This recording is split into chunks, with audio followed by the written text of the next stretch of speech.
Ko Un-sang is a reporter who was one of the first to investigate Burning Sun. 그 테이블에 기본적으로 자리를 잡기 위해서는 적게는 뭐 200만 원부터 시작해가지고 뭐 주말에는 1,000만 원, 그다음에 뭐 할로윈이나 뭐 크리스마스 같은 이벤트가 생기면 거의 뭐 수천만 원에서 억 단위까지 그 테이블을 잡기 위해서 수십 명의 여성들이 도열해가지고 폭죽을 튀면서 들어와서 환호해주고 이분 오늘 1억짜리 세트 드신 분입니다라고 이제 전광판에 띄워주고. 근데 그렇게 되다 보니까 그 VIP들은 그렇게 돈을 많이 내면서 들어오잖아요. 그러면 당연히 뭔가 기대를 하게 되죠. 그럼 내가 돈을 쓴 만큼 나에게 주는 이벤트, 나에게 주는 기쁨은 뭘 줄래? VIP만을 위한 그 은밀한 공간들을 따로 만들기 시작했죠. 본인이 등장할 걸 알고 있었습니까, 그 다큐에?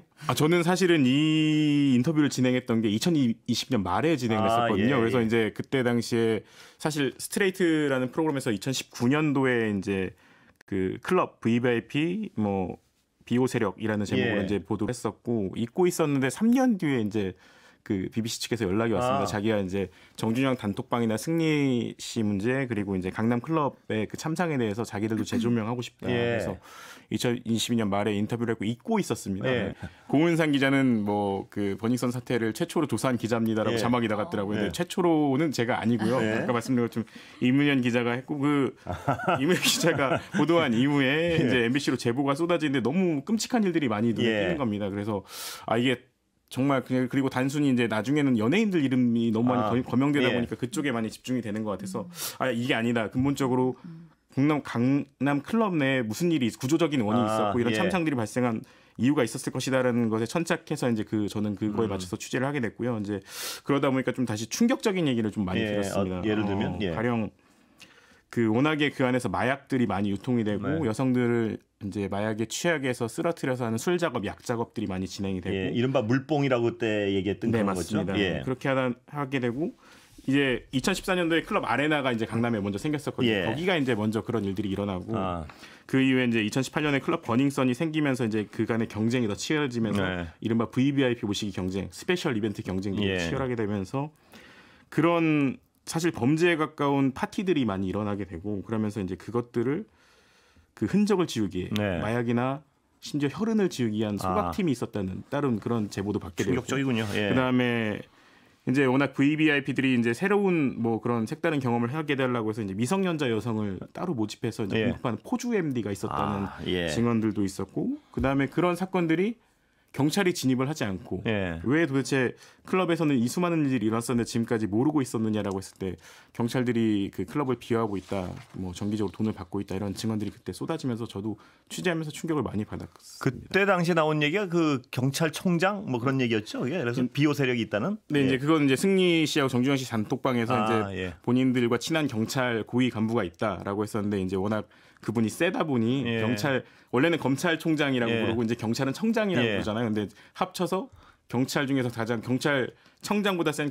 경찰총장이 있다라는 이제 게 알려지면서 예. 됐고 이번에 BBC 코리아 그 뉴스를 보면 이제 그 경찰총장의 존재를 파악하게 된 계기가 이제 구하라 씨 예. 도움을 줬다는 그렇습니다. 얘기를 저도 사실 처음 그렇습니까? 듣게 됐고 너무 깜짝 놀랐고요. 그래서 궁금한 건 지금 강남 클럽은 달라졌는가 이 부분도 굉장히 궁금한데 요새는 직접 취재를 안 하셨으니까 그거에 대해서 뭐 아니 그 BBC 뉴스를 보고 저도 다시 좀 궁금하더라고요. 예. 지금 강남은 어떨까라고 했었는데 공교롭게도 사실은 그 버닝썬 사태가 있었던 다음해부터 코로나19 사태가 터져가지고 강남권에 사실은 사람이 모이는 것이 쉽지 않아져서 클럽 예. 문화가 한동안 좀 중단이 돼 있었거든요. 이제 그 시기를 지나고 최근에는 다시 또 이제 강남 클럽들이 엄청 성업 중이다라고 예. 얘기를 들었고. 이제 VVIP들이 원래 그 테이블 잡는 비용이 보통 주말에는 1,000만 원부터 시작을 했었거든요. 예. 그다음에 이제 크리스마스 이런 때는 1억 또 호가하고 뭐 많이 쓰면 3억도 쓰고 했다는데 예. 지금은 그 가격보다 더 많이 올랐다고 상상할 수 없을 정도로 더 올랐다고. 그러니까 하룻밤에 네, 버닝썬 사건을 시작으로 강남 클럽들의 추악한 실상이 하루가 멀다 하고 속속들이 드러나고 있습니다.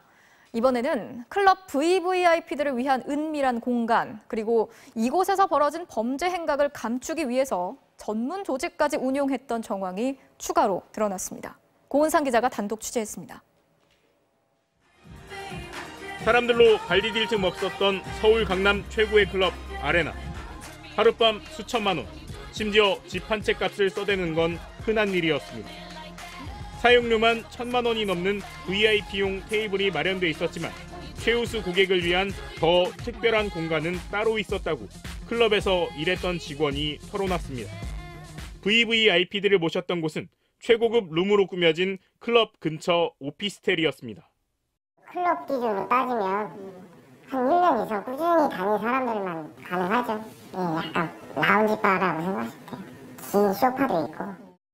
그들만의 은밀한 공간에서는 마약과 성매매, 성폭행, 불법 촬영은 물론 가학적인 성범죄까지 있었다는 증언도 나왔습니다. 여성을 묶어놓고 피를 흘리게 하고 그 혼혈한 상태 안에서 조금씩 얼굴에 경련이 일어나는 것 같더라고요. 그걸 촬영을 하다가. 하지만 범죄의 흔적은 남지 않았습니다. 광란의 파티가 끝난 뒤 클럽 측의 지시를 받은 전문 조직이 가동됐기 때문입니다. 이른바 오피스텔 소각팀입니다. 이제 문자로 자세하게 설명을 해줍니다. 소각이라고 표현해서 그 가스레인지인가요? 거기다가 웬만한 것들은 다 태우고 주사 바늘은 좀 종종 본 편이고요. 이런 마리화나로 알고 있는 것들은 좀 많이 떨어져 있던 편들. 소각팀의 더 큰 임무는 핏자국을 지우는 일이었습니다. 혈흔을 지우는 특별 교육을 받은 것은 물론 차량에 혈흔을 지우는 치약들도 싣고 다녔습니다. 스프레이 같은 거 뿌려서 혈흔 지우고 이런 거 거의 저기 과학수사대가 하는 기법처럼 이렇게 청소하는 방법도 가르쳐준 게 있고요. 조직범죄 수준이었던 일부 클럽의 고객 관리에 대해 경찰 관계자는 실상을 파악해 수사할 방침이라고 밝혔습니다. MBC 뉴스 고은상입니다.